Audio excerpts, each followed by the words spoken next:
Voilà, tu peux y aller. Bonjour à tous, une bonne santé pour chacun et des bonnes nouvelles si Dieu veut. On attend toujours le C'est le Mashiach. Yorkshire. Benjamin, si tu vois sur l'écran, c'est le Yorkshire de la maman de Shmuel Rothstein. Il y a le nom sur Zichrono l'écran. Tu vas, Livracha. tu vas trouver le Alors nom. on va dédier le shiur pour le Nishmat, la maman de monsieur. Alors, C'est marqué. C'est le marqué. nom, oui, Chana Reisel Batitzrak Wolf. Leilu Nishmata. Exactement. Je suis parti là. Ben, tu vas revenir. Qu'est-ce qui se passe? Ouais, voilà. Et aussi pour la guérison de tous les malades, si Dieu veut. Alors, on, euh, on est dans le Pirkei Avot, Perek Gimel, Mishnah Dalet. Rabbi Hanina ben Chachina Yomer. On m'a posé la question, c'est quoi le livre? Il y a des gens qui veulent tirer le livre. Pirkei Avot, Lequel? Perek Gimel. Oui, mais le titre du livre pour les références, tu vois, du Ben, rabbi. Pirkei Avot, Ah, c'est Pirkei Avot, Maxime. mais il y a les explications du rabbi, c'est pour ça. Ah, ben c'est le livre, c'est les Biorim, les Pirkei Avot. D'accord. Donc, on est au chapitre 3, Mishnah 4, Mishnah Dalet. Rabbi Hanina ben Chachina Yomer. Aneor Balaïla. Quelqu'un qui est réveillé la nuit, qui a de l'insomnie. Et quelqu'un qui marche seul le soir, ou mefane libo levatala. Et malheureusement, il dirige son cœur vers des choses futiles, c'est-à-dire il ne pense pas à des paroles de Torah, mais pense à des choses qui sont profanes. Areze mitrayev benafsho. Rabbi Hanina ben Chachinaï est dur. Cet homme met sa vie en danger. Mitrayev benafsho. Alors, le sens simple, c'est que à l'époque de la Mishnah, vous savez qu'il y avait ce que l'on appelle des mazikim, c'est-à-dire des forces malfaisantes qui risquaient de porter atteinte à l'intégrité physique même des êtres humains.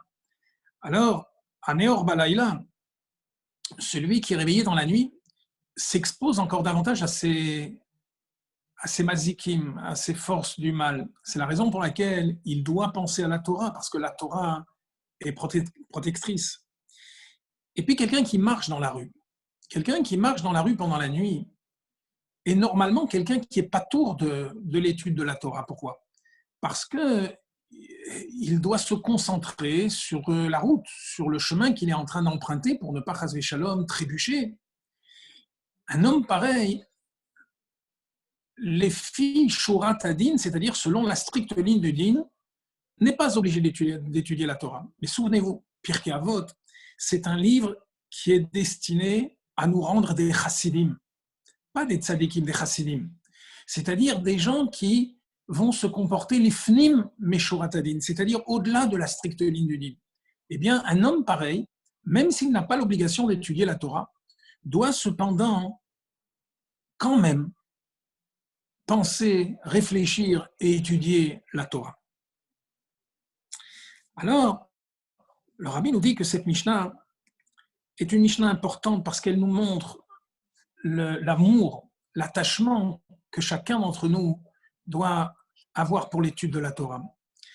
La tension d'un juif, ça doit être de se dire quand est-ce que je vais pouvoir me libérer un moment pour étudier la Torah. Voyez, regardez, prenons un exemple. Vous connaissez la mitzvah du loulav. Si je demande à l'un d'entre vous, quelle est l'espèce la plus importante du loulav? Il y en a 4, quelle est la plus importante? Quelqu'un va répondre évidemment, tout le monde va répondre, l'étrog. Pourquoi? Parce que l'étrog, c'est ce fruit qui a du goût et qui a de l'odeur, c'est-à-dire celui qui représente le juif qui a et la Torah et les mitzvot. Alors la question que le rabbi pose, dans ces conditions, on aurait dû dire Etrog. Pourquoi loulav? Pourquoi on a pris l'espèce du loulav? C'est une parmi quatre. Pourquoi on a pris le loulav? Au moins, on aurait pu dire al mitzvat arba minim, qui nous a ordonné la mitzvah des quatre espèces. Pourquoi on a choisi le loulav? Eh bien, parce que le loulav représente la date qui a du goût mais qui n'a pas d'odeur. C'est-à-dire le juif qui a la Torah. Qui a la Torah et qui n'a pas beaucoup de mitzvot. Que ça veut dire qu'il n'y a pas beaucoup de mitzvot? Kol haomer enli et la Torah, afilu Torah enlo. Celui qui dit je n'ai que la Torah, même la Torah il n'a pas.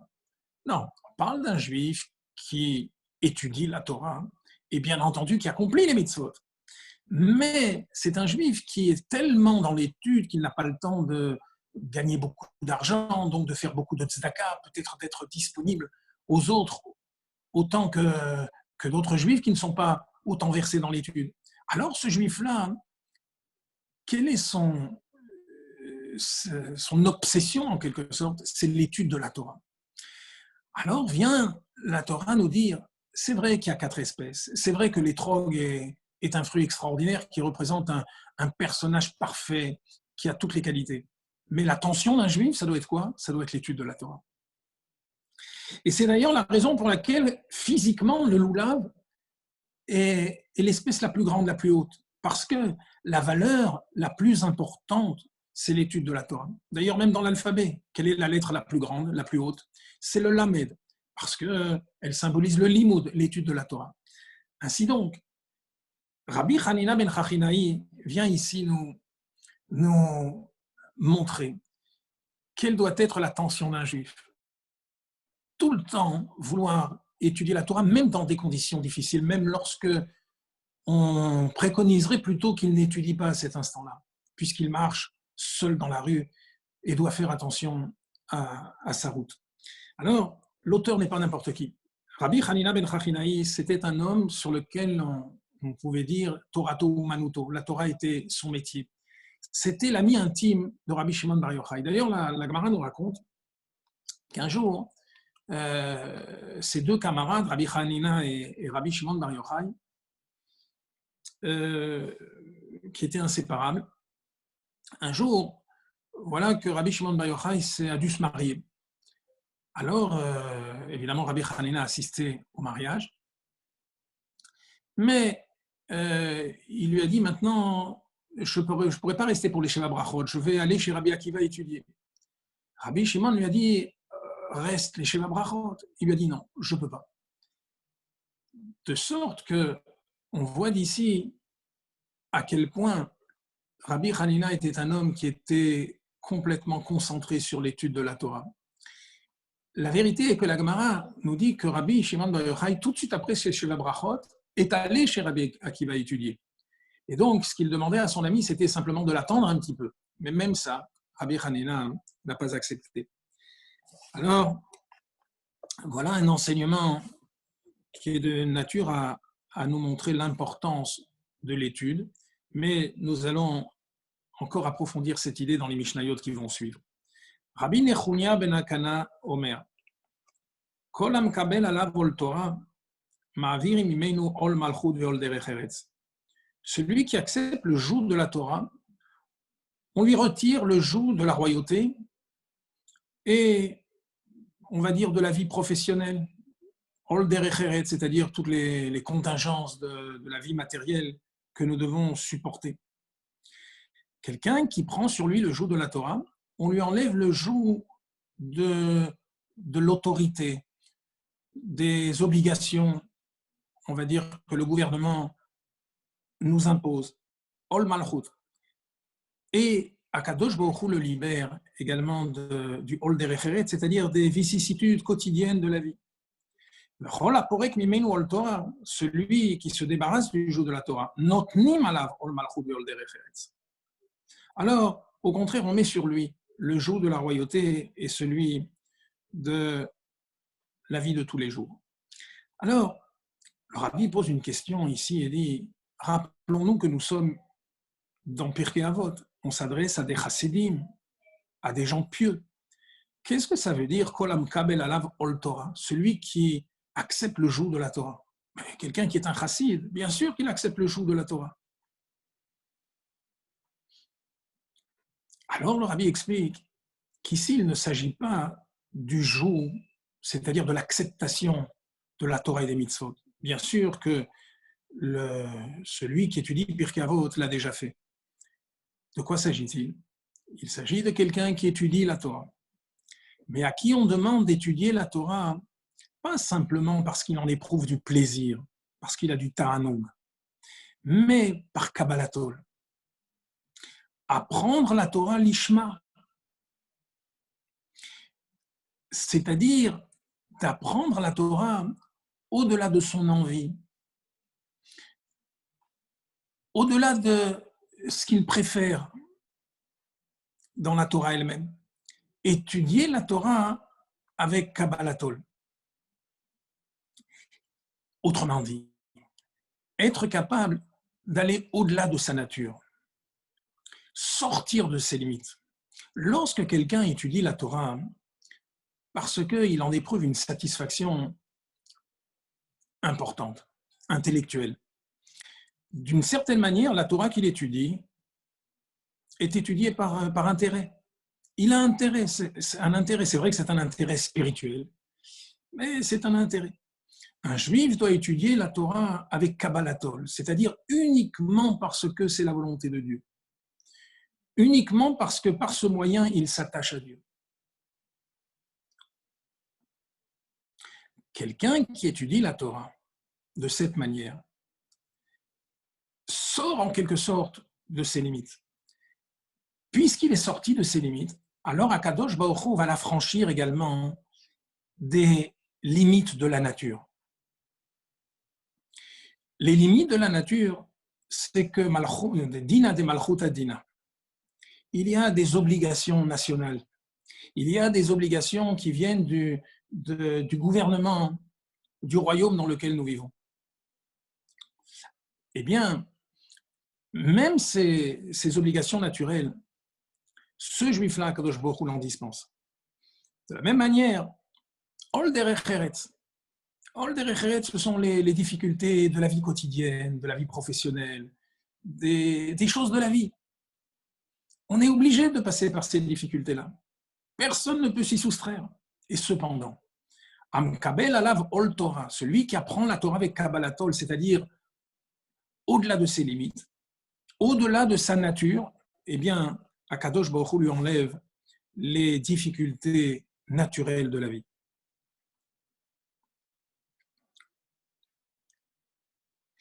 En revanche, celui qui est porek mimenu ol Torah, celui qui étudie la Torah, mais sans Kabbalatol, c'est-à-dire ici, il étudie la Torah parce qu'il a un intérêt, il veut être un grand Talmid Chacham, il veut en tirer une élévation sociale, ou tout simplement parce que ça l'intéresse, il veut l'olam haba.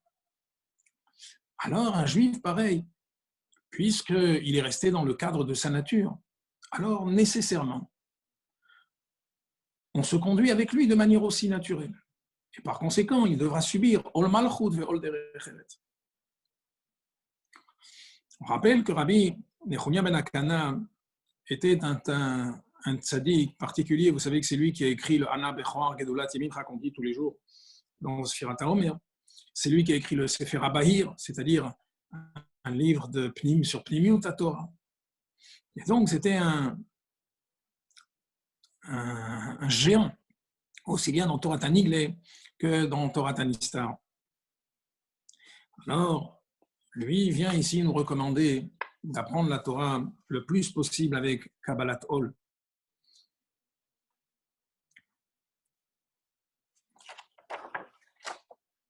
De sorte que, quand est-ce que véritablement un juif commence à étudier la Torah?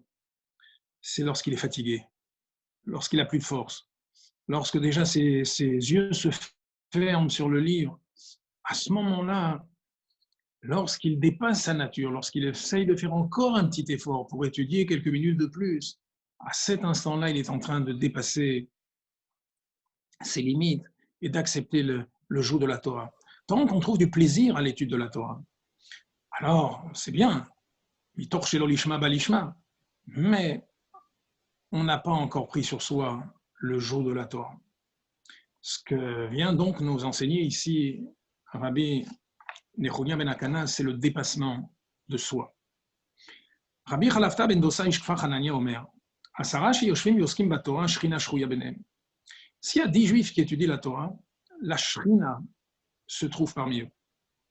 Comme il est dit, Elokim nitzav ba'adat kel. Dieu se trouve dans l'assemblée de Dieu. Et on sait que Eda, c'est 10. Uminayin afilu chamisha. D'où savons-nous que même sur 5 juifs qui étudient la Torah, Kadosh Baruch Hu se trouve parmi eux, Agodato aleret yesada. Son groupe sur la terre, il a fondé. Uminayin afilu shlosha. D'où savons-nous que même 3 qui étudient la Torah du Elam, et qui rêvent Elokim ishpot. Au milieu des juges, ishpot, Kadosh Baruch Hu sur la justice, et on sait très bien qu'un Beddin, c'est 3 personnes. Uminayin afilu shnaim, 2. Az nidberu yirei Hashem, ish el reu, vayakshev Hashem vayishma. On a déjà cité ce passouk dans une Mishnah précédente. Nidberu yirei Hashem. Nidberu, c'est-à-dire l'un se laisse parler. Il entend en quelque sorte de l'autre. Chacun écoute l'autre. Alors, quand Dieu voit que 2 juifs communiquent, étudient la Torah ensemble, vayakshev Hashem vayishma, Akadosh Baruch Hu vient écouter attentivement.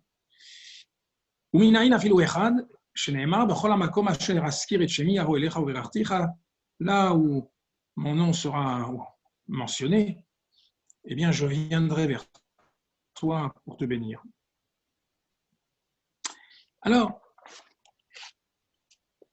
le Maharal de Prague explique pourquoi ici il y a 10, 5, 3, 2 et 1. Pourquoi il n'y aurait pas 7? 7 aussi est un chiffre très important. 8, c'est un chiffre fantastique.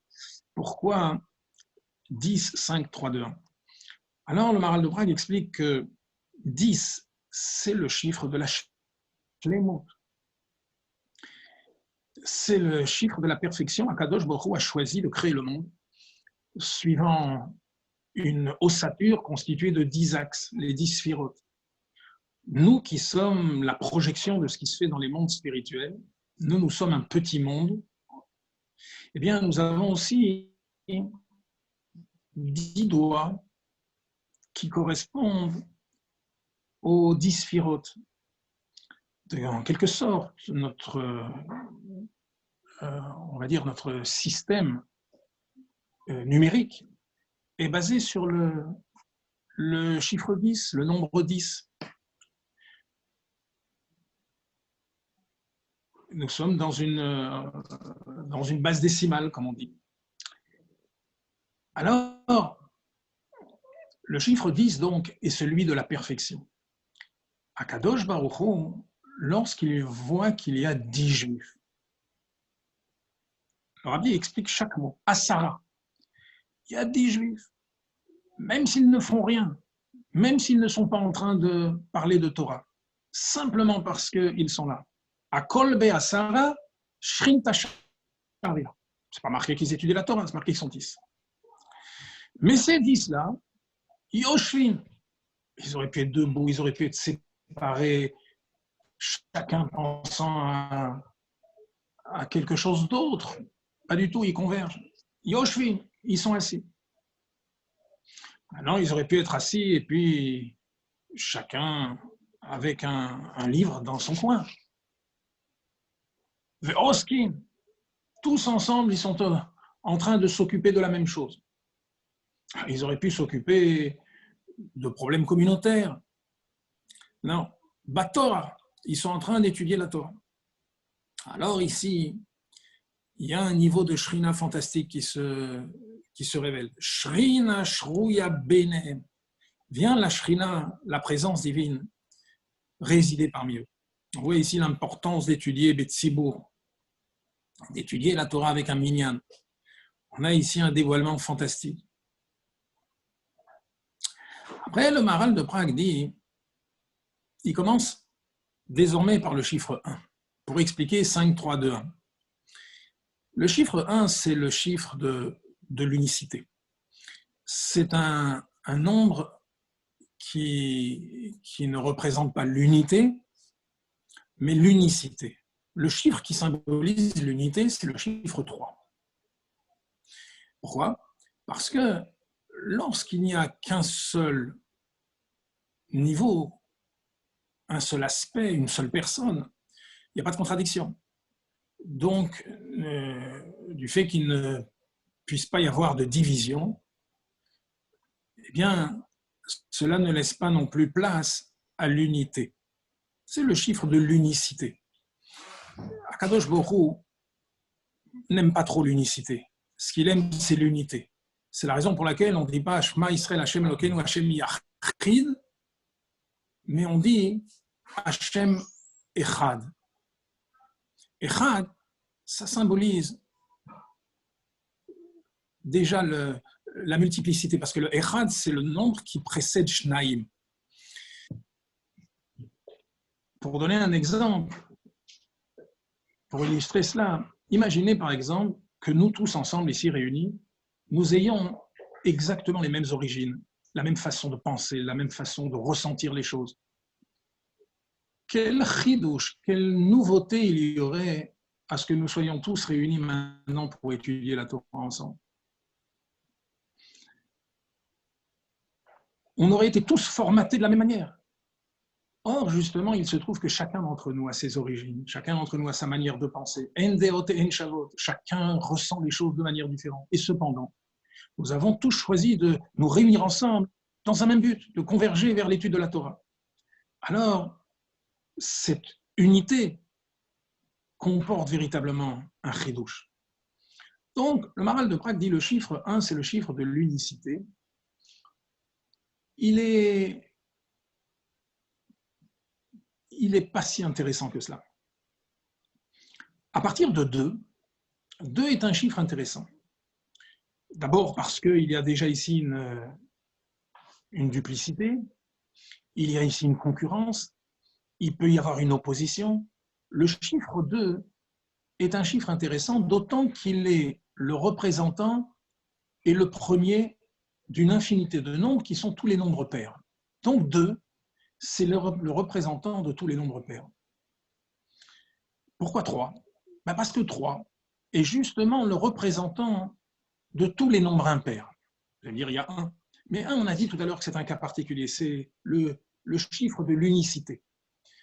Le véritable chiffre qui représente tous les nombres impairs, c'est 3.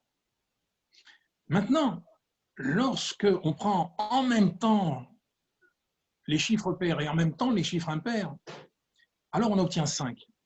On a ici réuni en quelque sorte l'ensemble de tous les nombres.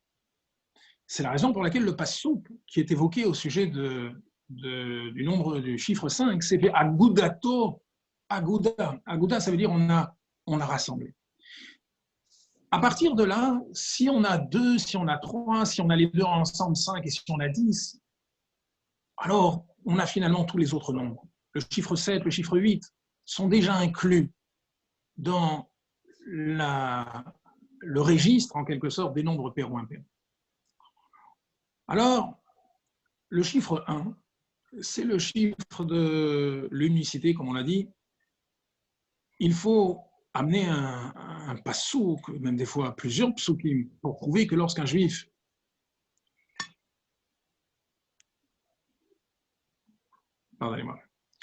pour prouver que lorsqu'un juif étudie seul, alors Akadosh Baruch Hu vient à côté de lui. Souvenez-vous le passouk qu'on avait cité dans la Mishnah précédente, Yeshev Badad Ve'idom.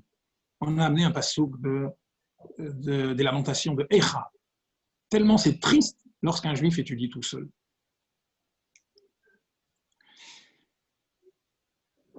Alors,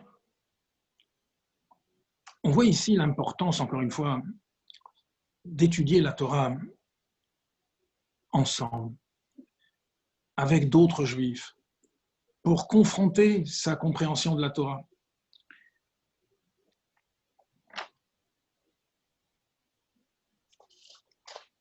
Voilà donc l'enseignement important de Rabbi Chalafta ben Dosa.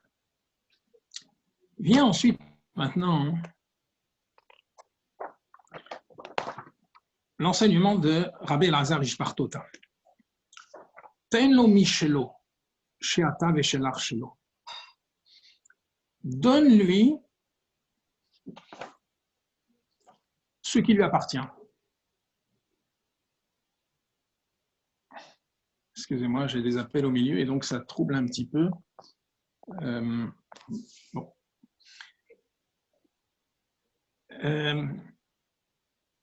Donne-lui ce qui lui appartient. Autrement dit, lorsqu'un juif donne de la tzedaka, cette tzedaka lui appartient. Alpidine, ça doit lui appartenir. C'est-à-dire que sa ba'alot, sa propriété, est quelque chose qui est important, qui existe. Cependant, vient ici la Mishnah nous dire, lorsque tu donnes de la tzedaka, même si tu as le sentiment d'avoir une autonomie, d'avoir en quelque sorte un droit, tu es en train de donner quelque chose qui t'appartient véritablement, eh bien sache cependant que cette tzedaka en réalité, elle appartient à Dieu. Tu ne fais que restituer quelque chose qui lui appartient.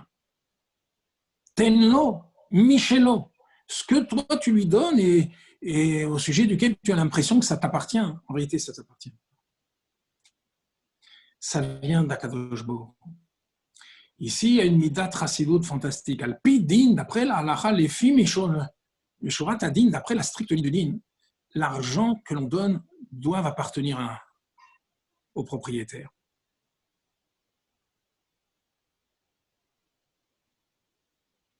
Il a le libre arbitre, la Torah lui donne le libre arbitre de donner à qui il veut.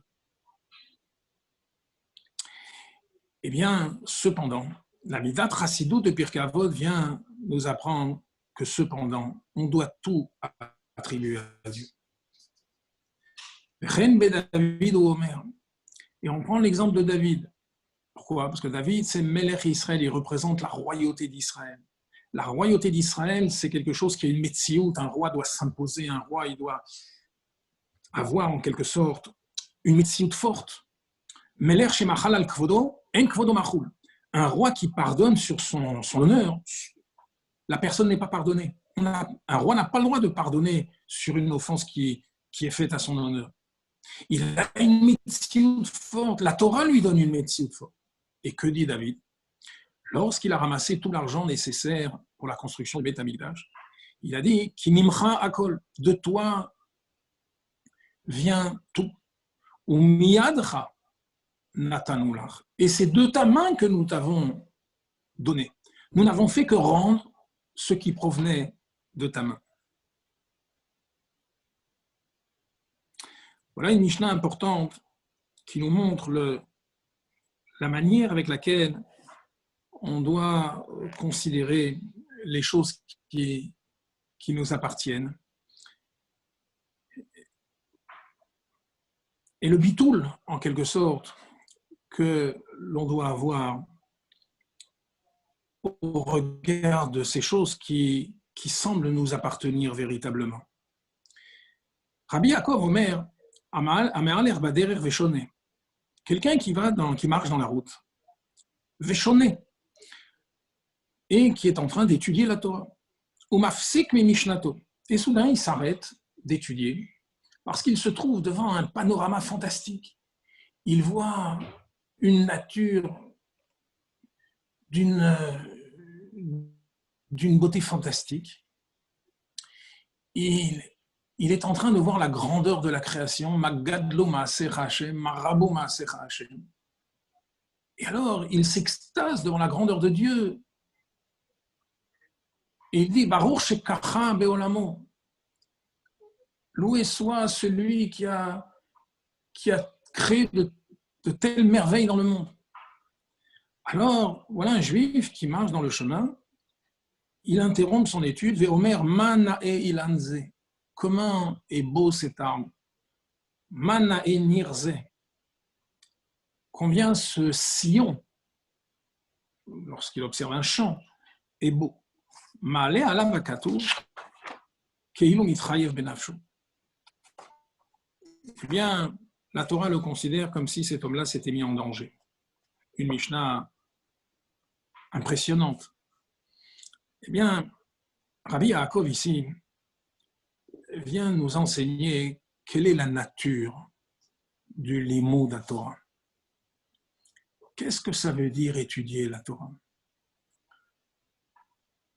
Vous savez qu'il y a l'étude de la Torah, il y a les mitzvot, Kiyum mitzvot, il y a Avodat Tefila. Lorsqu'un juif est en train de faire une mitzvah, le Tanya nous explique qu'à cet instant-là, il est considéré comme une merkava. C'est quoi une merkava? C'est un chariot. Un chariot, c'est un instrument qui permet de se déplacer. Comment Dieu se déplace dans le monde, comment Dieu se révèle dans le monde, c'est par l'intermédiaire des mitzvot qu'un juif accomplit. Quand un juif fait une mitzvah, il permet à Dieu de se révéler dans le monde. Il permet à Dieu de circuler dans le monde, il est à ce moment-là appelé Merkava. Cependant, le Tanya nous dit qu'un chariot est l'exemple type d'un objet qui est complètement battel, qui est complètement soumis à son conducteur. Un chariot, il va à droite lorsque le conducteur le fait aller à droite, il va à gauche lorsqu'il lui dit d'aller à gauche. Donc, la Merkava symbolise le bitul. Mais le chariot et l'homme sont deux choses différentes. Il y a l'homme, il y a le chariot. Quand un juif fait une mitzvah, il est un véhicule pour Akadosh Baruch Hu, mais il est encore séparé de Dieu. Il est connecté à Dieu, il est lié à Dieu. Mitzvah, c'est la shon tzavta vechibo, qui veut dire un lien. Mais lorsqu'un juif étudie la Torah, à ce moment-là, il devient une seule chose avec Dieu. Pourquoi? Parce qu'à cet instant-là, il se substitue à Dieu. Il pense ce que Dieu pense, il dit ce que Dieu dit. En quelque sorte, ce qu'il est en train de dire, c'est la parole de Dieu. Et donc, à cet instant-là, il y a un yichud nifla, dit le Admor Hazaken, une unité incroyable qui ne se retrouve dans aucune autre circonstance, où le juif est complètement lié à Dieu. Alors, cette unité que l'on a au moment où on étudie la Torah, on ne peut l'échanger contre rien d'autre. C'est la raison pour laquelle Rabbi Yaakov nous dit, quelqu'un est en train d'étudier la Torah, il est en train de se confondre avec Dieu, il est lié avec Akadosh Baruch Hu d'un yichud nifla, même si il voit les merveilles de la nature devant ses yeux. Même s'il a envie de dire Mannae ilanze, Mannae nirze, il doit savoir qu'à cet instant-là, il est en train de se priver d'une vitalité fantastique. Quelqu'un qui perd de la vitalité, alors il est mitrayev benafsho, il se met en danger. Comme quelqu'un qui perdrait de la force, de l'énergie, de la santé, Dieu préserve. On voit ici ce que Rabbi Yaakov a voulu nous transmettre comme idée. La suprématie de la Torah, l'importance de l'étude de la Torah. Vetalmud Torah keneged kulam. Il y a des mefarshim qui expliquent que Rabbi Yaakov a voulu aussi nous mettre en garde contre l'orgueil que quelqu'un pourrait avoir de ses connaissances, de l'étude de la Torah qu'il a acquise. Alors, quand quelqu'un qui est shoné, qui est en train d'étudier la Torah, ou mafsik mi mishnato, il est en train d'interrompre son étude pour dire quoi? Manae ilanze. C'est qui cet arbre? C'est lui. Il dit, comme cet arbre est beau, comme je suis Talmid Chacham, comme Dieu merci, tout le monde me dit que tous mes discours sont très beaux et que tout le monde fait des courbettes lorsque je passe.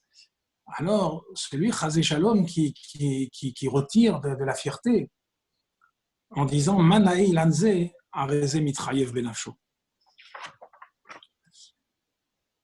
Rabbi Dostaï Rabbi Anaï Mishum Rabbi Meir Omer. Kol השוכח דבר אחד ממשנתו,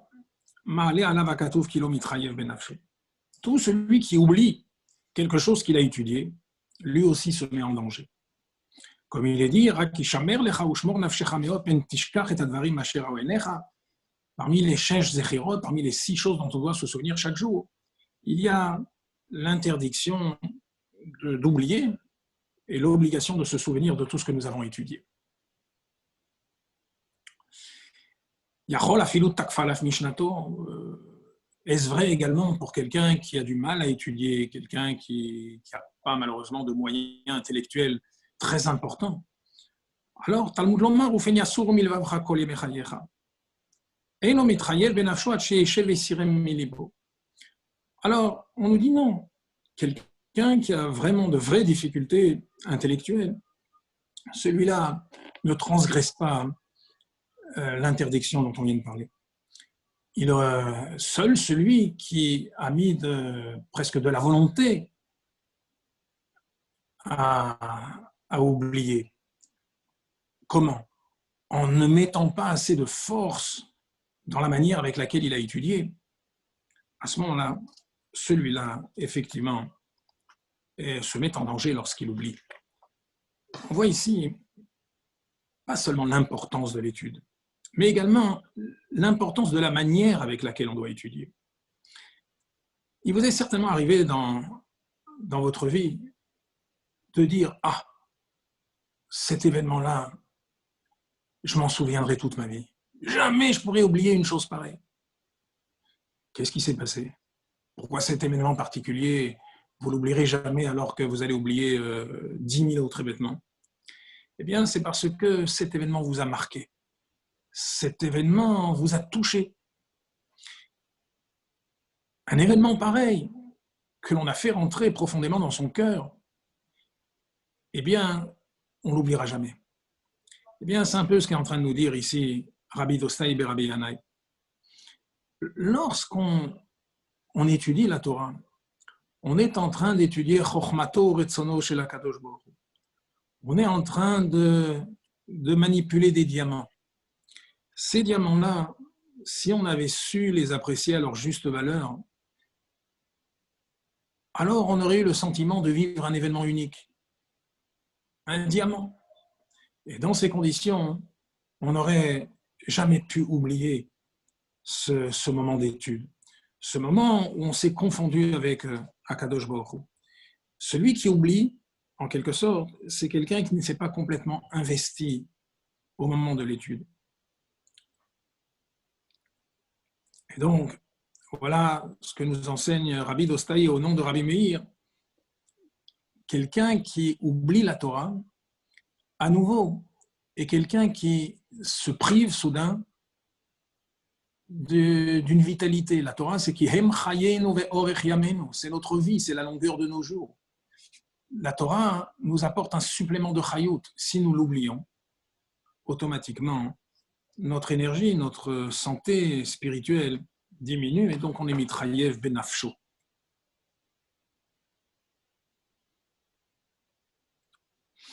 Rabbi Hanina ben Dosa omer, kol sheirat cheto kodemet lechochmato, chochmato mitkayemet. Tout celui dont la crainte du péché précède sa sagesse, son intelligence, alors sa chochma mitkayemet, sa sagesse est maintenue, elle continue à exister. Mais si sa chochma précède en quelque sorte sa crainte de Dieu, c'est-à-dire est inférieure à sa crainte de Dieu, n'a pas été précédée par sa crainte de Dieu, alors en chochmato mitkayemet, sa chochma ne se maintient pas. Alors le rabbi nous dit, quel est le sens profond de cette Mishnah? Que signifie ici iratret, la crainte du péché? Alors le rabbi donne une traduction particulière à cette Mishnah. Il dit que iratret ici, c'est la tfila. La tfila doit toujours précéder l'étude de la Torah. Il y a des gens qui se lèvent, ils font les brachot, ils prennent un café, tout ça après ils prennent une Gemara. Le grand Talmidei Chachamim, il va l'étudier. Non. La première chose qu'on doit faire, c'est prier. On doit s'attacher à Dieu. La prière est quelque chose qui confère à l'homme Kabbalatol, la soumission devant Akadosh Baruch Hu. Un juif, lorsqu'il prie, il s'attache profondément à Dieu. Tfila semilachon naftule niftalti, ça veut dire s'attacher. Tfili. Et donc, lorsqu'on prie, on s'attache à Dieu. On cultive en quelque sorte le bitoul. Une fois qu'un juif est battel, à ce moment-là, il peut étudier la Torah Kedeba, et c'est-à-dire comme il faut.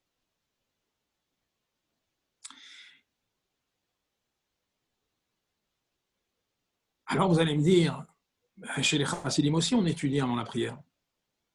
Oui, mais chez les chassidim, ce qu'on étudie, c'est la chassidout. Pnimiut Torah. Cette Pnimiut Torah fait partie de la tfila. C'est véritablement une préparation au bitoul que l'on doit rechercher dans la prière, et c'est la raison pour laquelle elle constitue la première partie de la tfila.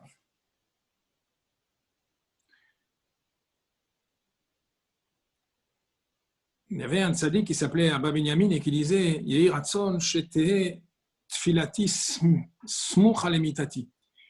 Il priait, il disait Akadosh Baruch Hu, je te demande que ma prière soit toujours proche de mon lit. Qu'est-ce que ça veut dire proche de mon lit? C'est-à-dire qu'immédiatement après m'être levé, je puisse tout de suite m'adonner à la tfila et pas, chazé shalom, vaquer à d'autres occupations avant.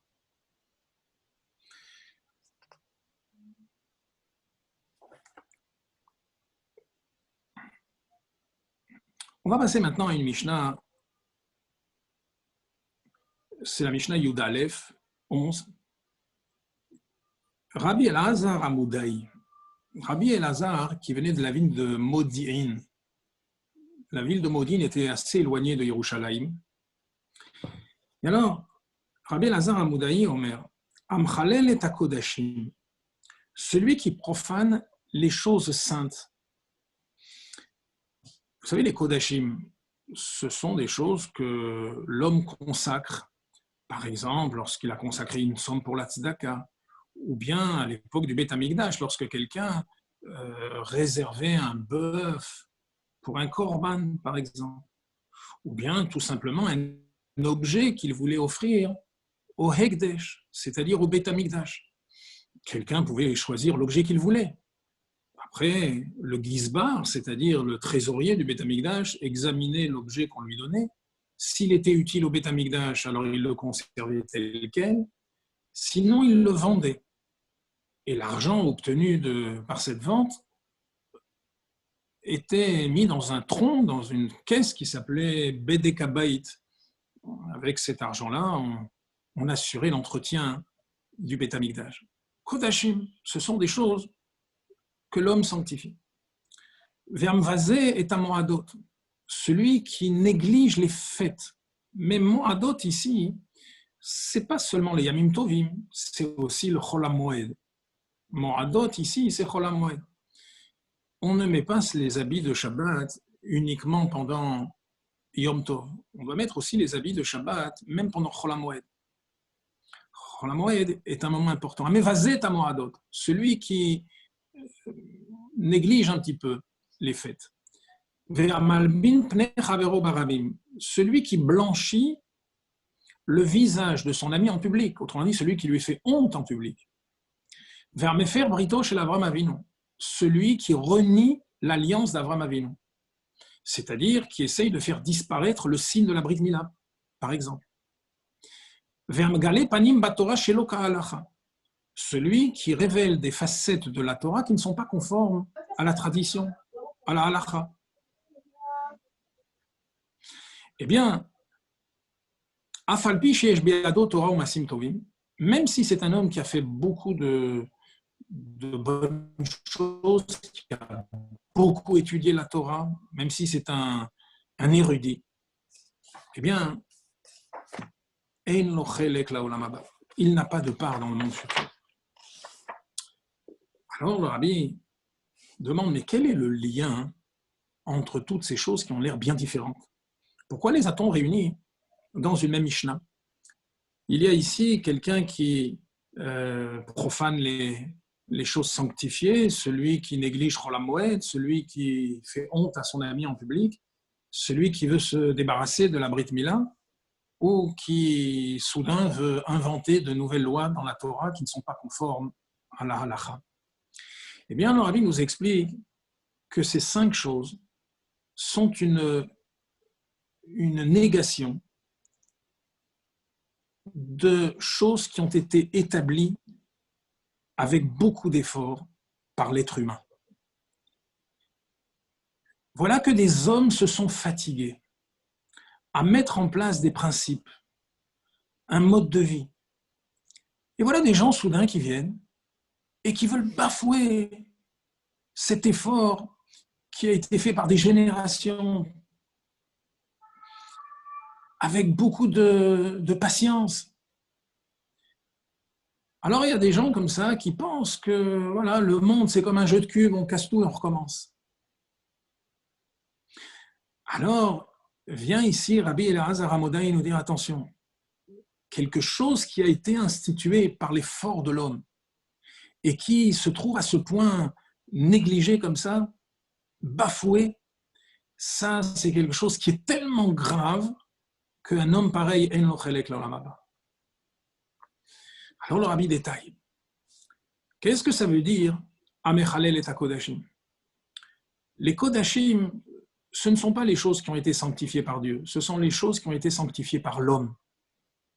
C'est-à-dire qu'un homme a pris quelque chose qui était chol, quelque chose qui était profane, qui n'était pas dans le domaine de l'Akdoucha. Et lui, il a fait l'effort de faire basculer cette chose-là dans le domaine de l'Akdoucha. Il y a les choses qui sont sanctifiées par Dieu. Le Shabbat, c'est Mikatcha Vekaima. Le Shabbat, c'est Dieu qui le sanctifie. C'est la raison pour laquelle on dit dans le Kiddush, dans la Tfila, Baruch Ata Hashem Mekadesh HaShabbat. C'est Dieu qui sanctifie le Shabbat. Tandis que les Moadot, tandis que par exemple, j'arrive au deuxième point, les Moadot. Les Moadot, ce sont les fêtes. Les fêtes, ce n'est pas Dieu qui les a fixées. Les fêtes, c'est le Beddin qui, en fixant Rosh Chodesh, et c'est sa prérogative, eh bien, fixe en même temps la date des fêtes. C'est la raison pour laquelle, qu'est-ce qu'on dit dans la prière et dans le Kiddush? On dit Amekadesh, pas Azmanim. Israël ve Azmanim. Pourquoi? Parce que ce sont les Juifs qui ont sanctifié le temps, les fêtes. Alors, voilà des choses qui ont été sanctifiées, des objets, par exemple, qui ont été sanctifiés par l'homme, ou des temps qui ont été sanctifiés également par le Beddin, des hommes. Et voilà que viennent des gens et ils sont mechalel ou mevazé, ces choses-là. Amalbin pnei chavero barabim, quelqu'un qui fait honte à son ami en public. Voilà que dans une communauté, on fait tellement d'efforts pour essayer d'installer l'harmonie, le shalom, la courtoisie, l'entente entre les gens. Et il y a quelqu'un qui vient comme ça et il fait honte en public comme ça devant tout le monde. Un des membres de la communauté. Il est en train, en un instant, de détruire un effort de longue haleine. Voilà encore quelqu'un qui est en train de détruire l'effort de l'homme. Vers Mefer Brito chez l'Avraham Avinu. Avraham Avinu a pris sur lui, alors qu'il était seul, Echad Avraham. Avraham a ivri. Il était appelé l'hébreu. Kol olam kulo be'ever echad, Avraham Avinu be'ever hasheni. Le monde entier, l'humanité tout entière, était sur le versant d'un fleuve et lui, il était sur l'autre versant. Et il a réussi à imposer son point de vue, la connaissance de Dieu. Il a fait une alliance avec Dieu, la Brit Mila. Cette Brit Mila, elle demande un effort. C'est quelque chose qui touche la chair de l'être humain. Et voilà qu'un homme vient et il est Mefer Brito chez l'Avraham Avinu. Il veut détruire l'œuvre, l'effort de l'homme. Vermgale panim batora shelo kahalacha. la tradition, la Kabbalah, la transmission de la Torah, elle s'est faite de génération en génération, avec la transmission précise de chaque halakha. Voilà qu'un édifice de limoud s'est petit à petit, de génération en génération, construit. Et voilà que quelqu'un soudain vient, et qu'est-ce qu'il fait? Il est mégalé panim batora sheloka halakha. Il est en train maintenant de dévoiler des facettes de la Torah qui ne sont pas conformes à la halakha. Alors, la Mishnah nous dit afalpi sheyesh beyado Torah ou masim tovim. Même s'il a dans la main, c'est-à-dire s'il a dans la main, on aurait pu dire afalpi sheyesh lo Torah ou masim tovim, même s'il a de la Torah et des masim tovim, on dit beyado. Alors, dans beyado, vous avez deux notions. Beyado, il y a quelque chose de positif, il y a quelque chose de négatif. Le négatif, on va commencer par là, c'est que malheureusement, apparemment, la Torah n'est que sur sa main. Afilou sheyesh beyado. On aurait espéré que la Torah soit dans son cœur, soit dans le pnimiut hanefesh, dans les profondeurs de son âme. Malheureusement, elles sont restées sur sa main. Et c'est la raison pour laquelle il a pu faire l'une des 5 choses dont on vient de parler. Maintenant, quelle est la chose positive? Beyado, ça veut dire à disposition. Voilà quelqu'un qui a une arme, qui a un bouclier en quelque sorte dans sa main pour peut-être se protéger des erreurs qu'il a pu faire et de ses conséquences. Eh bien, vient la Mishnah cependant nous dire Afalpi sheyesh beyado Torah ou masim tovim, même s'il a beaucoup de Torah et de masim tovim, cependant, en lo chelek l'olam haba. Et donc cette Mishnah est une Mishnah impressionnante qui nous montre à quel point il faut se garder de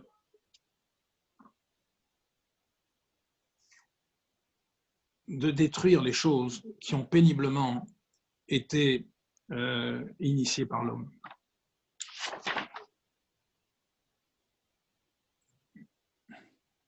On va terminer peut-être par cette Mishnah de Rabbi Ishmael. Rabbi Ishmael Omer, Evekal le rosh, Venoach le tishchoret, Ve'eve mekabel et kol adam besimcha. Sois léger devant ceux que l'on appelle rosh, c'est-à-dire les chachamim, les ekenim. Sois léger. Léger, c'est-à-dire mets-toi à leur disposition, sois diligent pour les servir. Venoach le tishchoret. Maintenant, les gens qui sont d'âge moyen, d'âge adulte, mais qui ont encore la barbe noire, tishchoret, ça vient du mot shachor, qui veut dire noir. Alors, ceux-là, on ne te demande pas d'être calme, c'est-à-dire d'être zélé, rapide et diligent pour te mettre à leur service, mais par contre, non, les tishchoret, sois quand même courtois pour les servir. Ainsi donc, Rabbi Ishmael a commencé par s'adresser, enfin, il a d'abord considéré le registre des anciens, ensuite celui des Talmidei Chachamim qui sont plus jeunes, et puis maintenant, un enseignement dirigé finalement à tout le monde. Ve'eve mekabel et kol adam besimcha. Mais de manière générale, reçoit tout le monde besimcha, dans la joie. Alors, mekabel et kol adam, n'oubliez pas que Adam, c'est le juif, mais ha-adam, ça inclut également le non-juif. Donc, ve mekabel et kol adam, c'est-à-dire soit accueillant, courtois, avec tout être humain. Et cette courtoisie ne doit pas simplement être superficielle, voire un peu hypocrite. Non, elle doit être sincère, elle doit être profonde. Qu'est-ce qui va le prouver? Besimcha. Si tu le fais avec joie. Il y a quelqu'un qui a dit un petit mot sur cette Mishnah, il a dit, des fois lorsqu'on a Baruch Hashem une simcha, on a une bar mitzvah, on a un mariage, vous savez tous combien c'est difficile d'inviter tout le monde. Alors on se casse la tête à savoir qui on va inviter et qui on ne va pas inviter. Alors, qu'est-ce qu'on fait dans ces cas-là? On invite les uns pour la première simcha et puis on invite les autres à la deuxième, et on essaye de faire plaisir à tout le monde. Eh bien, c'est ce que nous dit ici Rabbi Ishmael. Et quand tu as une simcha, essaye d'inviter tout le monde. C'est pas facile. Alors, Rabbi Ishmael était un tzaddik, vous savez, qui n'a jamais attendu que quelqu'un lui dise Shalom Aleichem. C'était un Kohen. Et c'était un homme qui avait cette fibre de Aaron à Cohen. Il avait une Ahavat Israël fantastique. Jamais quelqu'un ne lui a dit bonjour en premier. Il a toujours été celui qui a salué les autres. Et donc, Rabbi Ishmael, ici, nous donne une leçon de Ahavat Israël, destinée à toutes les composantes de la société. Les Zekenim, les plus jeunes, et en même temps, Eskol Adam, c'est-à-dire tous les êtres humains. Eh bien, chers amis, on va conclure le shiur sur cette belle leçon de Ahavat Israël, en espérant qu'avec l'aide de Dieu, eh bien, on pourra très, très vite se retrouver tous ensemble à Yerushalayim avec le Mashiach que nous attendons, et Kilishouatra, Kivinu, Kol Hayom, toute la journée on est là dans nos maisons, et qu'est-ce qu'on attend? Kol Hayom, toute la journée on attend Lishouatra, on attend la Géoula Shlema. Au revoir à tous. Chazak Grand Binyamin. déchmat. Chazak Binyamin. Un grand kiff.